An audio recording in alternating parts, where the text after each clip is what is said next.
Año 2006. Un ex policía de barrio de Kansas City está sentado frente a los dos mayores titanes académicos de la Universidad de Harvard. Y bueno, no es una charla informal, ¿eh? Para nada, es una emboscada en toda regla. Totalmente. Está en el despacho del director del proyecto de investigación de negociación. A su lado, otra profesora de la élite académica, una auténtica experta en conflictos armados mundiales. Encienden una grabadora, le clavan la mirada y el director les peta con una frialdad absoluta una frase aterradora. Le dice, tenemos a su hijo, entréguenos $1.000.000 o morirá. O sea, han diseñado un escenario de crisis sin previo aviso. Querían poner a prueba a este agente en su propio terreno. Es una especie de jaque mate académico, vamos, para ver si se derrumba. Exacto. Y bienvenidos a una nueva inmersión profunda. Nuestra misión de hoy es diseccionar este y otros momentos críticos basándonos en el libro Rompe la barrera del no, un libro escrito precisamente por ese mismo ex policía que terminó convirtiéndose en nada menos que en el negociador jefe internacional de secuestros del FBI. Hablamos de Chris Voss. Un perfil fascinante, desde luego. Lo es, lo es.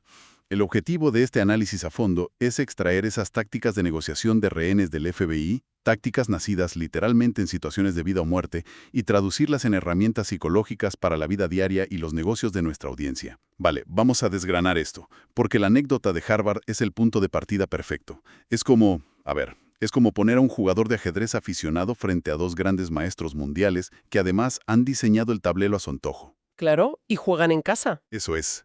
Si el ex policía de barrio pierde los nervios, si muestra una pizca de duda o cede al pánico, los académicos ganan la partida. Demostrarían que sus teorías de aula son muy superiores a la experiencia en la calle. Así que la gran pregunta es, ¿cómo logra alguien derrotar a la élite de Harvard en su propio juego y bajo esa presión brutal? Pues fíjate, lo fascinante aquí es que Voss no usó absolutamente nada de lógica matemática. Nada. No recurrió a los complejos acrónimos académicos que se enseñaban en las escuelas de negocios en esa época. Ni siquiera intentó argumentar, de forma racional, por qué pedir $1.000.000 en ese instante era inviable. ¿Qué es lo que haría cualquiera, no? Empezar a justificarse. Claro, es el instinto básico, pero en su lugar hizo algo que desarmó por completo el ataque. Ante la amenaza de muerte de su hijo, Voss sonrió genuinamente. Miró al profesor y le hizo una pregunta abierta muy específica, y con un tono de voz inusualmente calmado. Le dijo, ¿cómo se supone que voy a conseguir eso? Madre mía. Una respuesta que corta de raíz el circuito lógico de la amenaza. Exactamente. El profesor se quedó totalmente desconcertado por no encontrar esa resistencia directa que esperaba. Así que intentó presionar de nuevo, subiendo el tono. Y Voss simplemente repitió la táctica con otra pregunta calibrada. Le dijo, lo siento, Robert, pero ¿cómo sé que sigue con vida? Wow. Y en ese preciso instante, la dinámica de poder cambió radicalmente. Voss alteró el marco de la conversación por completo. Pasó de pensar en cómo voy a responder a tu exigencia criminal a obligar al secuestrador a pensar en cómo vas a resolver tú mi problema logístico para poder pagarte. Al devolverles el problema envuelto en una pregunta, frustró por completo a los profesores. Se quedaron sin argumentos. Totalmente. Terminaron dándose por vencidos porque no tenían un guión para alguien que no oponía resistencia frontal. Se quedaron paralizados. ¡Qué locura! Y creo que esto nos da el contexto perfecto para entender la magnitud del cambio de paradigma que propone el material fuente de hoy. Porque, a ver, durante décadas, para cualquier profesional que estudiara negocios o derecho, el estándar de oro en negociación era el famosísimo libro Obtenga el sí. Un libro que surgió precisamente de ese mismo proyecto Harvard que mencionábamos. Sí, el manual clásico por excelencia. Exacto. Y era un enfoque basado en la premisa de que los humanos somos actores racionales. La teoría decía que, que si separamos la emoción del problema y buscamos el beneficio mutuo en una hoja de cálculo, siempre llegaremos a un acuerdo lógico y civilizado. Y a ver, era un sistema brillante para transacciones comerciales predecibles, pero el FBI descubrió, por las muy malas, que el mundo real no funciona así. Tras las inmensas tragedias institucionales en Estados Unidos durante los años 90... Como el asedio de Waco, ¿verdad? Sí, Waco, o el incidente de Ruby Ridge. El FBI se dio cuenta de que ese enfoque racional, ese modelo de suma cero y beneficio mutuo, fracasa estrepitosamente con terroristas atrincherados, o con secuestradores desesperados, o con personas en medio de una crisis de salud mental aguda. Vamos, que no se puede negociar el beneficio mutuo con alguien que ha decidido que hoy es un buen día para morir. O si lo llevamos al terreno cotidiano de nuestra audiencia, con un jefe que está teniendo un ataque de ira irracional en la oficina. Ahí la lógica tampoco sirve de mucho. Ese es el punto clave, ahí le has dado. Aquí entra en juego la economía conductual, específicamente el trabajo del premio Nobel Daniel Kahneman. Él demostró que el cerebro humano opera bajo dos sistemas. El sistema 2 es el racional, lógico, deliberativo y lento. Es el que usamos, por ejemplo, para resolver un problema matemático complejo. Vale, el analítico. Eso es, pero el sistema 1, nuestra mente más antigua y animal, es rápido, instintivo y puramente emocional. Y la cruda realidad que debemos aceptar es que el sistema 1 es el que domina nuestras acciones casi todo el tiempo. El gran salto evolutivo del FBI fue aceptar esta verdad incómoda. Los humanos somos animales irracionales y emocionales. O sea que los secuestradores que toman un banco actúan igual que los directivos de empresas que pelean por un presupuesto. No, exactamente igual. Ambos actúan movidos en primer lugar por el miedo, la necesidad de estatus, la urgencia y la emoción pura. Fíjate, intentar negociar apelando al sistema 2, al racional, ignorando que el sistema 1 emocional está en pleno incendio, no sé, es como intentar actualizar el software de un ordenador mientras la placa base está literalmente ardiendo. Por muy buena que sea la actualización, el sistema físico la va a rechazar por puro instinto de supervivencia. Una analogía perfecta. Bueno, entonces, del reconocimiento de que somos seres profundamente emocionales, pasamos a cómo gestionar exactamente esas emociones en una situación de alto voltaje. Y aquí el material fuente introduce su concepto central, que es la empatía táctica. Ahora, tengo que plantear una pequeña refutación amistosa aquí. A ver, dispara. En el mundo cotidiano, la palabra empatía tiene muy buena prensa, pero se asocia habitualmente con dar abrazos, sentir lástima, simpatizar y sobre todo estar de acuerdo con la otra persona. Entonces, ¿cómo puede un agente táctico del FBI ser empático con un terrorista armado que amenaza con volar un edificio sin darle la razón en sus exigencias? Parece una contradicción enorme. Y parece, claro. Esa confusión es el mayor obstáculo para dominar la negociación moderna. Es vital separar los conceptos. La empatía táctica no es simpatía. No significa sentir pena por el otro y desde luego no significa estar de acuerdo con sus valores, sus métodos o sus creencias. Vale, ¿no es darle la razón? Para nada. La empatía táctica es la habilidad casi forense de entender profundamente el punto de vista y el estado de ánimo de la otra persona. Y muy importante, intencionalmente, vocalizar ese entendimiento. Es una herramienta consciente, calculada y puramente estratégica. Un arte marcial de la comunicación, como dicen. Exacto. La premisa fundamental es que cualquier ser humano, sea un criminal peligroso o un cliente enfadadísimo, necesita sentirse comprendido a un nivel fundamental antes de poder avanzar hacia cualquier tipo de acuerdo. Ya, pero escuchar de verdad requiere un esfuerzo colosal. O sea, el texto menciona un concepto muy gráfico para describir por qué fallamos tanto en esto. Lo llaman el estado de esquizofrenia en las negociaciones. Sí. Y ocurre en casi todas las interacciones humanas tensas. Cuando la otra persona está hablando, uno en realidad no la está escuchando. Está escuchando la voz dentro de su propia cabeza, preparando frenéticamente el siguiente argumento para rebatir, defendiéndose mentalmente. Claro, estás pensando en qué vas a contestar. Exacto. Y la otra persona está haciendo exactamente lo mismo. El resultado son dos personas hablando solas en la misma habitación, sufriendo una especie de esquizofrenia comunicativa. Por eso, en este modelo, el escuchar activo es inmensamente superior al escuchar silencioso. Porque si te concentras única y absolutamente en decodificar el estado emocional de la otra persona, logras silenciar esas voces internas. Eso es, neutralizas el ruido y rompes el ciclo de sordera mutua. Es decir, que mientras mi jefe me está echando la bronca por un informe, yo normalmente no estoy escuchando sus motivos reales ni la presión que él pueda tener.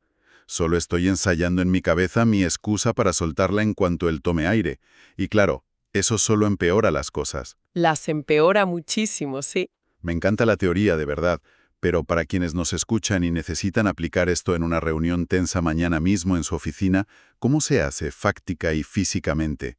O sea, ¿por dónde se empieza a aplicar esta dichosa empatía táctica? Pues mira, la herramienta más poderosa, accesible y a la vez contraintuitiva es lo que el FBI denomina el tono de voz de locutor de radio de programa nocturno. ¡Qué buen nombre! Es buenísimo.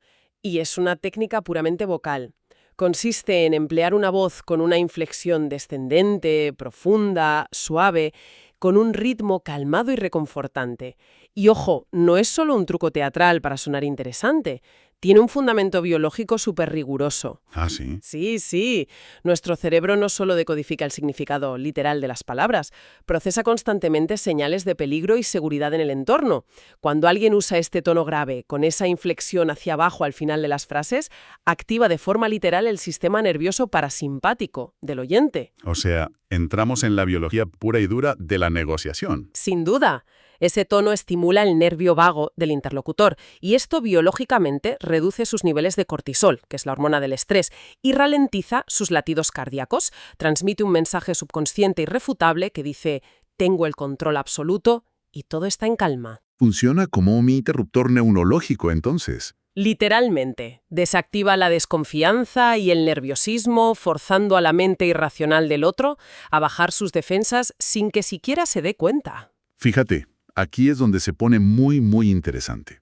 Porque si la empatía táctica y ese tono biológico del locutor buscan calmar al otro y crear una conexión profunda, la intuición, especialmente en el despiadado mundo corporativo, nos dice que el objetivo final de toda esa conexión es lograr que el otro diga que sí. Claro, el famoso sí. De hecho, en cualquier seminario tradicional de ventas, enseñan a buscar la inercia del sí. Te dicen que hagas preguntas obvias para que el cliente diga sí, sí, sí, repetidamente, creando una especie de tobogán psicológico para que al final firme el contrato. Pero sorprendentemente, el autor argumenta que buscar un sí rápido es una trampa increíblemente peligrosa. Es que esa inercia del sí es una táctica totalmente obsoleta que la gente detesta instintivamente. Existe lo que el material fuente llama el sí falso, o la trampa de la amabilidad. ¿Cómo es eso? Pues que la inmensa mayoría de las veces, cuando presionas a alguien para obtener una afirmación rápida, el cerebro de esa persona detecta la manipulación al vuelo y se pone a la defensiva. Te dicen sí simplemente para que la dejes en paz, para escapar de la incomodidad de la conversación. O sea, te dan la razón como a los locos. Exacto. Es un mecanismo de huida. No hay ningún compromiso real, ninguna voluntad de acción detrás de esa palabra. El verdadero poder persuasivo en una negociación no radica en el sí, sino sorprendentemente en el no. Lo cual va en contra de todo lo que nos han enseñado desde pequeños, ¿eh? Nos aterran los noes. Creemos que un no es un rechazo personal, un fracaso tremendo, el final del camino. Y ese es el gran malentendido corporativo y personal. Nos aterran los noes, pero la realidad psicológica es que el no es el lugar exacto donde empieza la verdadera negociación. ¿Dónde empieza? Sí, empieza ahí. Cuando permites, facilitas o incluso invitas deliberadamente a la otra persona a decir no, le estás otorgando autonomía inmediata. Le devuelves el volante de la situación, otorgas una sensación de protección y control absoluto. Las personas se sienten inmensamente seguras justo después de haber marcado un límite claro. Claro, se relajan. Exacto. Y hay que entender que un no casi nunca es definitivo. A menudo un no simplemente significa no estoy listo para decidir, o me hace sentir incómodo con esta presión, o incluso no entiendo esto completamente y me da miedo admitirlo. Tiene mucho sentido. Una vez que se sienten seguros, atrincherados tras ese escudo protector del no, se relajan físicamente. Su sistema 1 se calma por fin y se abren a un diálogo real y productivo. Qué fascinante. Y el libro detalla maravillosamente cómo forzar ese no de manera estratégica en el día a día. Por ejemplo, en lugar de enviar el típico correo preguntando ¿tiene unos minutos para hablar? Que vamos, busca un sí forzado y genera rechazo automático. En su lugar preguntas ¿es un mal momento para hablar? Eso es oro puro. Sí, porque ahí la persona dice cómodamente no es mal momento. Dime, ya los tienes relajados porque sienten que te han frenado, que ellos tienen el control. O también el ejemplo de etiquetar erróneamente una emoción a propósito. Ese me encanta. Es buenísimo. Si alguien clave está ignorando tus correos en un proyecto crítico, en lugar de suplicar por una respuesta o sonar pasivo-agresivo, envías un mensaje de una sola línea que dice ¿se ha dado por vencido con este proyecto? Es un hackeo psicológico brillante. Despierta la respuesta humana básica de autoconservación y la aversión a la pérdida. La necesidad evolutiva que tenemos de corregir un error o de proteger nuestra reputación es totalmente irresistible. No puedes evitar contestar a eso. Imposible. Al preguntar si se han rendido, la otra persona siente la urgencia visceral de responder: no, no me he rendido, es que he estado enterrado en trabajo. Acabas de forzar un no que te ha devuelto el control de la comunicación en un segundo. Vale, entiendo perfectamente que el no relaja a un cliente en una oficina corporativa o reactiva un hilo de correos estancado. Pero aquí es donde exijo llevar la teoría al límite. Vamos allá. A ver, me cuesta muchísimo creer que un secuestrador violento, atrincherado en medio de Nueva York y rodeado de francotiradores, se vaya a calmar solo porque le permitas decir no. ¿Cómo escalas esta teoría psicológica a una situación literal de vida o muerte, donde el no significa apretar un gatillo? El material detalla casos reales que parecen pura ficción. Pues escala perfectamente porque el cerebro humano reacciona a los mismos estímulos básicos bajo presión extrema. Un ejemplo deslumbrante es el caso de un apartamento en Harlem en el año 1998. Cuéntanos ese caso. 3 peligrosos fugitivos fuertemente armados estaban atrincherados en el piso 27 de un edificio. Había francotiradores de la policía en los tejados adyacentes y un equipo táctico SWAT fuertemente armado en el pasillo. Estaban preparados para derribar la puerta en cualquier segundo. La situación se prolongó durante 6 agónicas horas. Madre mía. Y ojo, no había teléfono en el interior para establecer una línea de comunicación segura. Así que Boss y su equipo tuvieron que operar a gritos a través de la gruesa puerta de madera del apartamento. 6 horas ininterrumpidas hablando hacia una puerta cerrada, sabiendo que al otro lado hay armas apuntando hacia ti. La tensión debe ser indescriptible. Tela. Totalmente. Y el enfoque policial tradicional, la doctrina de la vieja escuela en ese momento, habría exigido usar un megáfono y dar órdenes directas e inflexibles. En plan: salgan con las manos en alto, están completamente rodeados, no tienen escapatoria. Lo típico de las películas. Tal cual. Pero el FBI ya sabía que eso apela a la lógica frente a personas que están siendo dominadas por el terror absoluto y la adrenalina. Dar órdenes directas solo genera confrontación y arrincona al animal herido, forzando un tiroteo seguro. Claro, no les deja salida psicológica. Exacto. En cambio, en ese pasillo de Harlem, Boss utilizó una técnica avanzada de empatía táctica llamada etiquetado. Con una paciencia infinita, repitió con voz calmada, a través de la puerta, cosas como: parece que no queréis salir.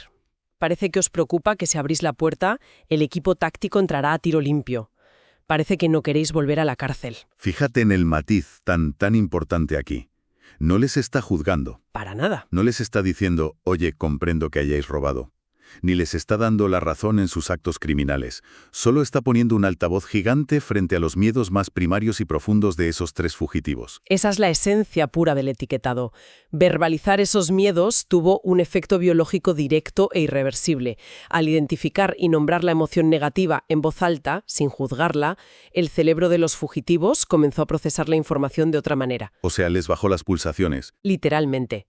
El reconocimiento externo diluyó el poder de esas emociones sobre la amígdala, que es el centro del miedo en el cerebro de los criminales. Desactivaron la amenaza percibida porque se sintieron escuchados. Y tras 6 horas de esta validación emocional constante y repetitiva, los 3 fugitivos, sorprendentemente, abrieron la puerta de madera, dejaron las armas y se rindieron pacíficamente. Increíble. Sin que se disparara una sola bala en todo el edificio. Es alucinante comprobar cómo la psicología supera a la fuerza bruta de esa manera. Y bueno, el material relata otro caso brutal, esta vez en el interior de un banco Chase de Manhattan. Fue con un atracador impredecible llamado Chris Watts, que había tomado varios rehenes. Ese caso es de manual. Totalmente. La situación estaba completamente estancada. Las emociones a flor de piel y la línea de comunicación policial estaba colapsando. De repente, Boss tiene que intervenir en frío. Sustituye sobre la marcha a otro agente que estaba al teléfono. El atracador, al escuchar una voz nueva, entra en pánico absoluto y grita furioso. Exige hablar con el agente anterior porque cree que es una trampa inminente. Lógico. Su sistema 1 entra en alerta máxima. Claro. Y Boss, en lugar de justificarse o imponer autoridad policial, aplica inmediatamente ese tono de locutor de radio de programa nocturno que comentábamos. Con una cadencia casi hipnótica, responde simplemente: Joe no está, soy Chris, ahora hablas conmigo.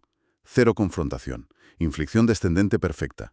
Y el relato cuenta que esa simple modulación de voz bajó las revoluciones del atracador casi instantáneamente. Y funciona, porque transmitió un control absoluto y una serenidad pura en medio de una tormenta de caos. Es la aplicación práctica de esa telepatía neurológica que mencionábamos antes.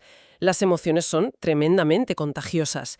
Si irradias una calma profunda e inquebrantable frente al pánico de otra persona, los sistemas neuronales espejo del otro cerebro se ven obligados a sincronizarse con esa calma, reduciendo la hostilidad casi por defecto. Vale, todo esto es digno de una película de Hollywood, la verdad. Pero traslademos urgentemente estas tácticas desde los atracos a bancos y los pasillos de Nueva York hasta la sala de juntas, o incluso a la mesa del comedor de nuestra audiencia. Porque, a ver, la inmensa mayoría de quienes nos escuchan, afortunadamente, jamás negociarán la liberación de rehenes. Esperemos que no, desde luego. Esperemos. Pero todos los días negocian su salario, gestionan equipos bajo presión extrema, intentan cerrar ventas millonarias o simplemente intentan que sus hijos pequeños se vayan a dormir a su hora sin montar un drama de proporciones épicas. Necesitamos ver cómo todo esto sobrevive y se aplica en el mundo corporativo real. Pues mira, si conectamos esto con la perspectiva general del día a día profesional, el libro cuenta una anécdota excelente de un alumno corporativo de Bosch, un chico llamado Ryan. Este consultor tecnológico de alto nivel tenía que volar a otra ciudad para firmar en persona un contrato vital para su empresa. Un contrato de esos que salvan el año, ¿no? De esos mismos. Pero la noche anterior hubo un fallo informático catastrófico en el sistema que puso a la representante del cliente, una ejecutiva llamada Wendy, literalmente contra las cuerdas frente a su propio director general. Uf, la peor pesadilla corporativa. Totalmente. Wendy llamó a Ryan enfurecida, en un estado de pánico total, con su CEO escuchando la llamada en altavoz, y amenazando con romper el acuerdo entero y demandarlo si Ryan no se presentaba allí a la mañana siguiente con una solución mágica. Vamos, una situación clásica de pánico corporativo, donde todos buscan desesperadamente un chivo expiatorio para salvar su propio empleo. Y el instinto natural, lógico y defensivo de Ryan, al igual que el de cualquiera de nosotros, habría sido defenderse usando datos. Decir algo como, oye, no fue culpa mía, el servidor falló por un pico de tensión externo, el contrato dice claramente en la cláusula 4 que no somos responsables, lo cual, por supuesto, habría sido arrojar un bidón de gasolina directo al fuego de Wendy. Habría destruido la relación comercial para siempre, sin duda. Pero Ryan resistió el impulso del sistema 2, el racional, y aplicó la empatía táctica pura. Usó una etiqueta verbal dirigida directamente hacia la emoción subyacente que flotaba en esa sala. ¿Qué les dijo? Empezó la llamada diciendo de forma muy calmada, «Hola, Wendy, soy Ryan. Parece que esos dos estaban muy enfadados contigo». ¡Wow! Directo al elefante en la habitación. Exacto. Esa simple e inofensiva frase validó instantáneamente el estrés monumental y la vergüenza que estaba sufriendo la clienta al ser expuesta de esa manera frente a su jefe. Etiquetó la negatividad ambiental, lo que construyó un puente empático inmediato. O sea, le demostró que entendía su posición política en ese momento. Y empezó a explicar su dificilísima situación política interna en la empresa.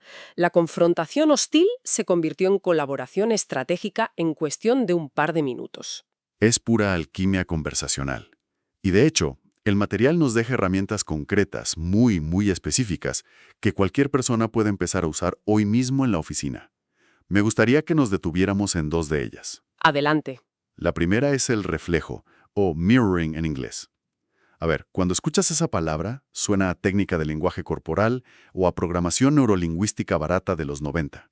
Pero en el contexto del FBI, es una táctica puramente verbal, ¿verdad? Sí, olvida el lenguaje corporal por un momento.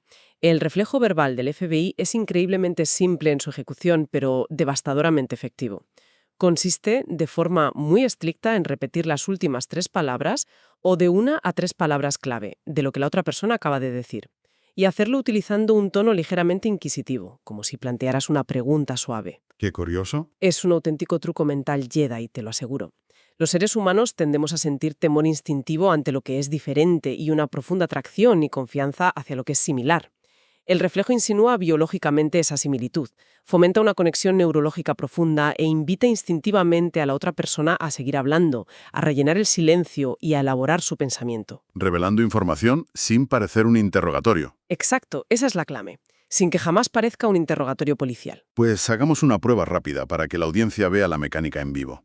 Imagina que soy un cliente difícil en una reunión y te digo, mira, no puedo aprobar este presupuesto de ninguna manera. Los números están completamente fuera de la realidad de nuestro mercado actual. Fuera de la realidad. Sí, bueno, es que nuestro departamento de finanzas nos acaba de recortar la proyección trimestral un 20% debido a la inflación. Debido a la inflación. Exactamente.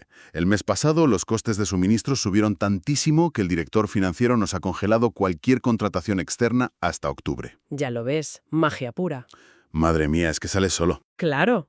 En menos de 15 segundos, simplemente repitiendo tus últimas palabras, con tono de curiosidad, he descubierto tu problema real. No es que mi presupuesto sea malo, es que tu director financiero ha congelado los fondos por la inflación. Yo no te he exigido explicaciones directas, no te he presionado, pero tú has sentido la necesidad imperiosa de explicarte y darme las claves del problema subyacente. Yo lo reflejo, tú lo explicas y construimos confianza. Es brillante porque se siente completamente natural al escucharlo y al vivirlo, pero en realidad estás dirigiendo la conversación sin ningún esfuerzo. Ahora, la segunda herramienta práctica que destaca el libro es la autoacusación, o la auditoría de acusaciones. Y madre mía, esto requiere una dosis de valentía enorme por parte de quien la usa. Vaya que sí. Básicamente consiste en hacer un inventario mental exhaustivo de todas las cosas horribles, negativas o críticas que la otra parte podría estar pensando de ti, de tu empresa o de tu propuesta en ese preciso momento. Y en lugar de ocultarlas debajo de la alfombra con la esperanza de que no surjan durante la reunión, las dices tú primero, en voz alta, antes de empezar a negociar nada. Es una técnica absolutamente desarmante. Imagina entrar a una reunión para dar una mala noticia y empezar diciendo con tono grave: mira, antes de nada quiero decir que probablemente vas a pensar que soy un completo incompetente, que mi equipo no sabe planificar absolutamente nada y que habernos contratado para este proyecto ha sido el mayor error de tu carrera. Buf, es durísimo. Al enunciar en voz alta y sin filtros los peores miedos o críticas del otro, extraes inmediatamente el veneno de la habitación. Pero espera, aquí tengo que intervenir en nombre de cualquier profesional que nos esté escuchando ahora mismo. Claro, dime. A ver, si yo hago eso mañana en mi empresa y le digo a mi jefe que soy un incompetente y un fracaso, mi jefe me va a mirar, va a sentir con la cabeza y me va a despedir en el acto por confesarlo. Suena a suicidio profesional en toda regla. Es un miedo lógico y súper comprensible. Y es la primera objeción de todo el mundo. Pero ese miedo ignora cómo funciona realmente la psicología evolutiva frente a la confrontación. Cuando te atacas a ti mismo con tanta severidad, le estás robando literalmente las armas a la otra persona. Le robas las armas. Sí, porque el cerebro humano instintivamente busca el equilibrio emocional en una interacción. Es paradójico, pero la reacción humana natural ante una autoacusación tan brutal y exagerada es que el interlocutor, para compensar ese desequilibrio gigantesco que acabas de crear, intente tranquilizarte. O sea, te defienden de ti mismo. Exacto. Terminarán diciendo algo como: bueno, a ver, tampoco es para tanto la cosa, no eres un incompetente. Sé que habéis tenido problemas externos que no controláis, solo tenemos que ver cómo ajustar esto ahora. Al abrazar lo peor que pueden decir de ti, neutralizas la negatividad desde el inicio, forzando al otro a llevarte la contraria y empujándolo hacia una postura positiva y comprensiva. ¡Qué barbaridad! Es darle la vuelta a la tortilla psicológicamente. Entonces, ¿qué significa todo esto para cualquier profesional que busque elevar drásticamente su capacidad de influencia, de liderazgo y comunicación? Podríamos sintetizar esta inmersión profunda en 3 grandes pilares innegociables. Primero, hay que abandonar de una vez por todas la fantasía académica de que negociamos con máquinas lógicas que calculan beneficios fríamente. Negociamos constantemente con animales emocionales gobernados por el sistema 1. El miedo a la pérdida, el ego herido y las necesidades no expresadas siempre son los que conducen el autobús de las decisiones. Eso es fundamental. Segundo pilar, la empatía táctica y herramientas de precisión verbal como el etiquetado y el reflejo son las verdaderas llaves maestras que desarman las barreras defensivas. Son herramientas capaces de bajar las pulsaciones de un secuestrador atrincherado o de calmar a un director general enfurecido por igual. Y tercero, y quizá el hallazgo más contraintuitivo de todo el material analizado hoy, el no es un rechazo letal ni el fin del mundo. Es una herramienta psicológica de seguridad que otorga control al interlocutor y que de hecho es la única manera de abrir la puerta al diálogo real. Una síntesis impecable, la verdad. Y bueno, como sabemos que el conocimiento solo se vuelve poder real cuando se lleva a la práctica, hay un reto directo para nuestra audiencia esta semana. A ver, ¿cuál es el reto? La próxima vez que se enfrenten a un desacuerdo tenso en el trabajo o en casa, ya sea con un cliente iracundo que exige un reembolso inmediato, un jefe excesivamente controlador o incluso un hijo que se niega rotundamente a hacer los deberes. En esos momentos, resistan con todas sus fuerzas el impulso de argumentar usando la lógica. Cuesta, ¿eh? Cuesta muchísimo, pero en su lugar usen una sola etiqueta. Empiecen una frase pausada con parece que o suena a que, describiendo la emoción negativa que ven claramente en la otra persona. Y justo después de decirla, guarden un silencio absoluto de 4 segundos cronometrados. Muérdanse la lengua literalmente si hace falta. 4 segundos en silencio se hacen eternos. Se hacen larguísimos, pero son vitales. Dejen que ese espacio vacío y esa validación empática hagan su trabajo silencioso en los engranajes del cerebro de la otra persona. Los resultados y la cantidad de información que obtendrán pueden ser genuinamente asombrosos. Etiqueta precisa y 4 largos segundos de silencio táctico. Yo me lo apunto para mañana mismo, seguro. Y para quienes se hayan quedado con ganas de explorar más en la mente de un negociador del FBI, aviso que esto ha sido solo la punta del iceberg. En nuestra próxima inmersión profunda sobre este fascinante material, el tema central será el inmenso poder de las preguntas calibradas. Aprenderemos la técnica exacta sobre cómo obligar sutilmente a la otra parte a resolver tu propio problema, generando en ellos la ilusión absoluta de que la solución fue idea suya desde el principio. Es un tema apasionante que además plantea una reflexión final fundamental extraída de este enfoque. Hay una máxima inquebrantable en el oscuro mundo de la negociación de rehenes que dice así: la persona que está al otro lado de la mesa nunca es el verdadero problema. El problema real siempre son las cuestiones irresueltas que se interponen entre ambos. Qué gran frase. Todo el caos humano se reduce a eso. Así que la gran pregunta que queda en el aire, para que cualquier persona la analice hoy, es ¿qué pasaría si dejáramos de ver los inevitables conflictos cotidianos como batallas campales que hay que ganar a toda costa destruyendo al otro y empezáramos a verlos como un fascinante proceso de descubrimiento colaborativo esperando a ser desbloqueado? Recordando siempre que, al final del día, la verdadera maestría comunicativa no reside en tener el argumento lógico más brillante o los datos más precisos en un Excel. Reside en tener el valor de apagar la máquina de rayos X del diagnóstico perfecto, atreverse a adentrarse en las aguas turbias e irracionales de las emociones humanas, y salir victorioso guiando a la otra persona, paso a paso, hacia la orilla que tú has elegido estratégicamente de antemano. Gracias por acompañarnos en este análisis a fondo. Nos vemos en la próxima inmersión.